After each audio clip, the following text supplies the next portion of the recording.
to Coligono, an Accra neighborhood, to meet Mr. Edward Banor, who holds the record in Ghana today as having donated the highest pints of blood to support activities of the National Blood Service. For 46 years, his unique humanitarian gesture has helped to save lives in Ghana. Mr. Banor was a teacher, was later seconded to the BNI. Mr. Banor says it was his church, the Mount Zion Methodist Church Coligono, that organized a blood donation session which got him to donate his first pint of blood in 1976. The first director of the blood bank, who happens to be Dr. S.C. Odamtin, is no more. He came to our church to talk to us about blood donation.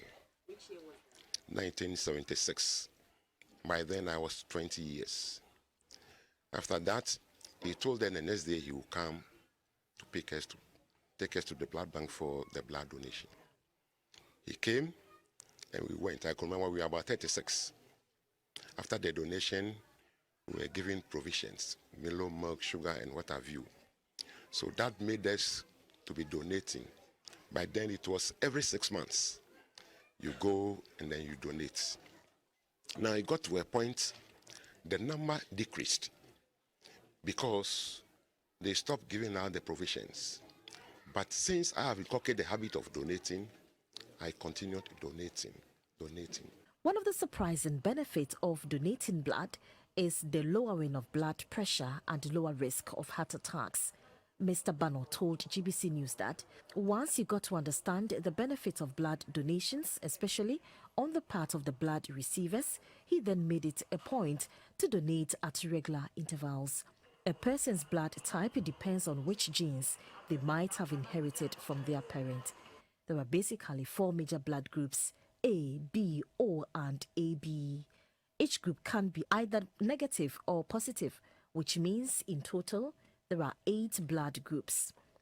Blood group O, according to the expert, is the most common blood group globally. However, blood group O, like that of Mr. Banor, can safely be dispensed to any other group.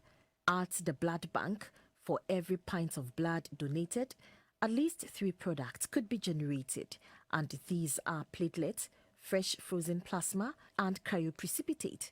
If, let's say, your problem is a clotting problem, so you have a deficiency in clotting factors, like patients who have hemophilia and you are bleeding, and the specific treatment, which is factor concentrate, is not available, then you benefit from a plasma product.